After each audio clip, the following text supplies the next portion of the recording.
نحمده ونصلي على رسوله الكريم اما بعد۔ حضرت عدی رضی اللہ عنہ سے روایت ہے، وہ اپنے والد سے نقل کرتے ہیں اور ان کے والد اپنے والد سے نقل کرتے ہیں، یعنی ان کے دادا کے ذریعے سند حضور صلی اللہ علیہ وسلم تک پہنچتی ہے۔ تو حضرت عدی رضی اللہ عنہ بیان فرماتے ہیں کہ حضور صلی اللہ علیہ وسلم نے فرمایا کہ کچھ چیزیں شیطانی اثرات سے نماز میں ظاہر ہوتی ہیں، اور یہ ترمذی کی روایت ہے۔ فرمایا کہ چھینکنا نماز کے دوران، فرمایا کہ جبائی لینا نماز کے دوران،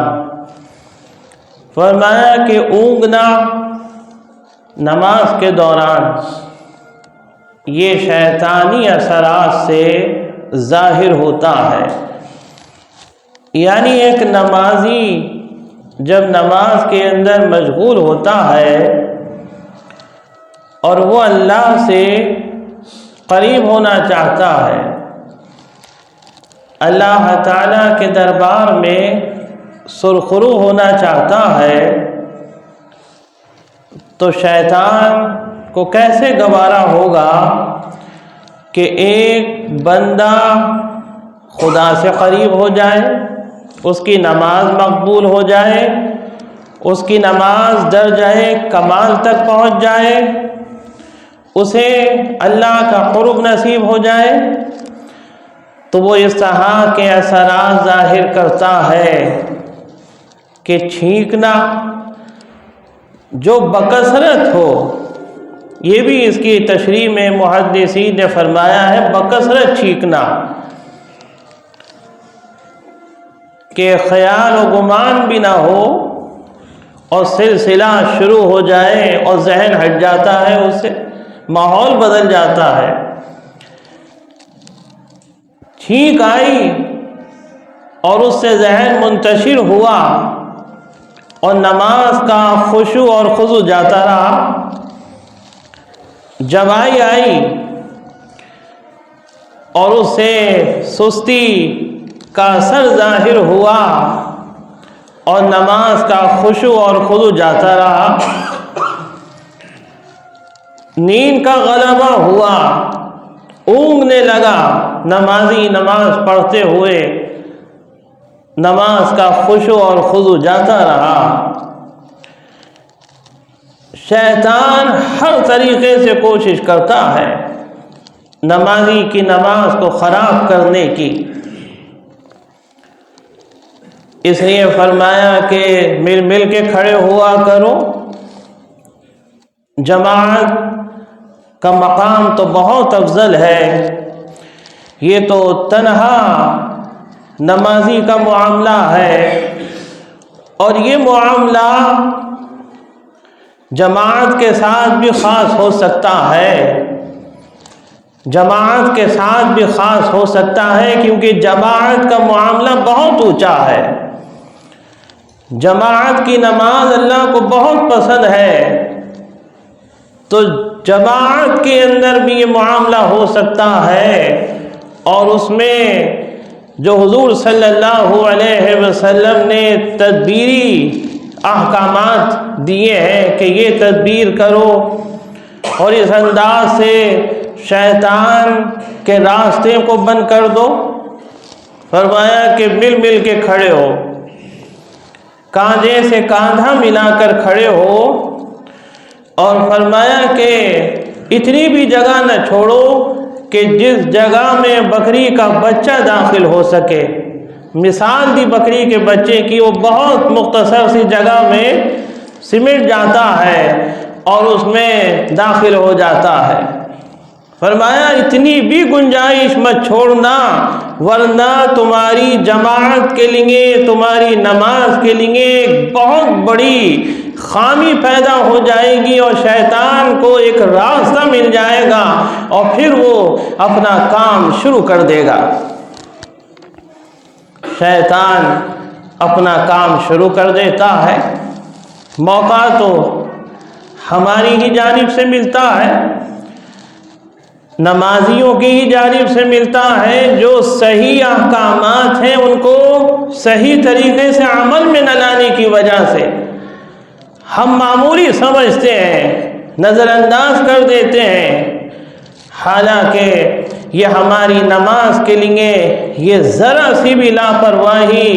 ایک بہت بڑے نقصان کا سبب بن جاتی ہے، اور ایک کی لاپرواہی سے پوری جماعت اثر انداز ہوتی ہے، ایک شخص کی لاپرواہی ہوتی ہے اور اثر پوری جماعت تک جاتا ہے، کیونکہ وہ چین ہے،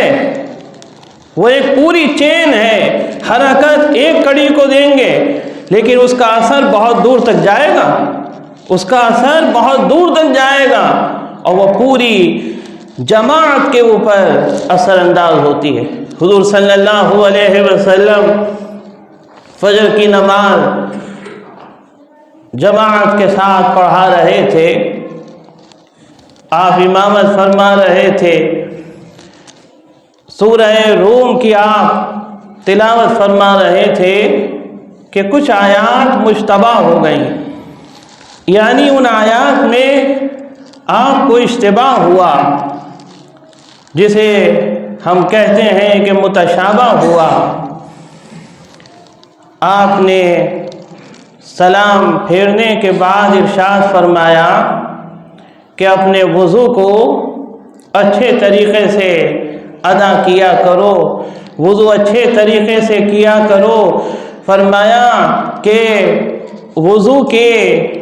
نامکمل ہونے کی وجہ سے کسی نمازی کے اور وہ جماعت میں شامل ہو جاتا ہے، اس کا اثر جماعت سے ہوتا ہوا امام تک بھی پہنچ جاتا ہے۔ یہاں تو جماعت کی بات چل رہی تھی، اب امام تک بھی پہنچ گیا،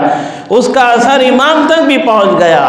تو یہ وہ اثرات ہیں کہ جس سے ہماری نماز خراب ہوتی ہے، اور اس کا اثر اگر جماعت کے اندر ہوتا ہے تو پوری جماعت اثر انداز ہوتی ہے، اور اس کا اثر پھر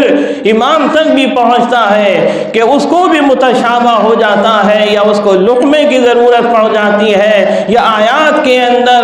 اس کو تردد اور اشکال پیدا ہو جاتا ہے، اور پھر نماز کا خشوع اور خضوع جاتا رہتا ہے۔ بعض حضرات جماعت کے اندر یا تنہا نماز کے اندر جب آئی تو اسے روکنے کی کوشش نہیں کرتے ہیں۔ حضور نے فرمایا کہ حتی الامکان اسے روکنے کی کوشش کی جائے، پورا منہ کھولنے کے ساتھ ساتھ آواز کو بھی ظاہر کرنا یہ شیطان کو خوش کرنے والی صورت ہے۔ فرمایا شیطان اس سے بہت خوش ہوتا ہے، اس لیے جہاں تک بھی ممکن ہو جماعی آئے تو منہ کم سے کم ہما کھلے، اس کو منہ بند کرنے کی کوشش کریں، ورنہ فرمایا کہ شیطان داخل ہو جاتا ہے۔ بعض حضرات کھکارنے کی بہت عادت ہوتی ہے اور ان کی آواز بلند ہوتی ہے اور کوشش رہتی ہے، وہ بھی غلط ہے۔ اگر ضرورت ہی ہے تو اس کو اس انداز سے گزار لیں کہ نماز میں اس کا اثر نہ ہو۔ ہمیں یہ ظاہر نہیں ہونے دینا ہے کہ ہم نماز کے اندر ہیں کسی بندے کو، ہمیں تو اللہ کے دربار میں حاضری درج کرانا ہے، اسے سب خبر ہے۔ تو آواز کا بلند کرنا کسی بھی نیت سے، کسی بھی مقصد سے صحیح نہیں ہے۔ اگر ضرورت ہی ہے تو اس کو آسانی سے گزار لیں اس کھکار کو، لیکن خواہ مخواہ آوازیں بلند کرنا، خواہ مخواہ چھینکنا، خواہ مخواہ نماز کے اندر بے مقصد آوازوں کا بلند کرنا، اس سے پوری جماعت کے اوپر اثر ہوتا ہے اور پوری جماعت اثر انداز ہوتی ہے۔ اور فقہ کی کتابوں کے اندر لکھا ہے، بہار شریعت کے اندر بھی یہ مسئلہ ہے، جو پہلے یہاں عصر کے بعد مسائل کا سلسلہ تھا، 5 منٹ کے مدرسے کا سلسلہ ہے، اس میں لکھا ہے کہ مکروہ ہے خواہ مخواہ نماز کے اندر چھینکنا، کھکارنا، آوازیں بلند کرنا،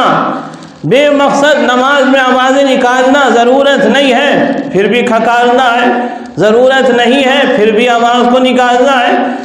اس سے نماز خراب ہوتی ہے۔ ہم نماز پڑھ رہے ہیں، اللہ کے دربار میں ہیں، یہ سارے معاملات اللہ کے دربار کے شایان نشان نہیں ہیں۔ کسی حاکم وقت کے سامنے ایسا مظاہرہ کرنا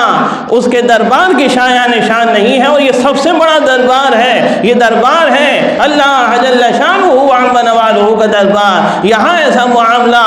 ہرگز نہیں ہونا چاہیے۔ اللہ تبارک و تعالی ہمیں شائستگی عطا فرمائے، شیطانی اثرات سے اللہ ہماری نمازوں کو محفوظ فرمائے اور ان سے ہماری بھی حفاظت فرمائے، اور ہماری جو بھی ٹوٹی پھوٹی نمازیں ہیں اللہ تعالیٰ انہیں قبول فرمائے۔ آمین وآخر دعوانا الحمدللہ۔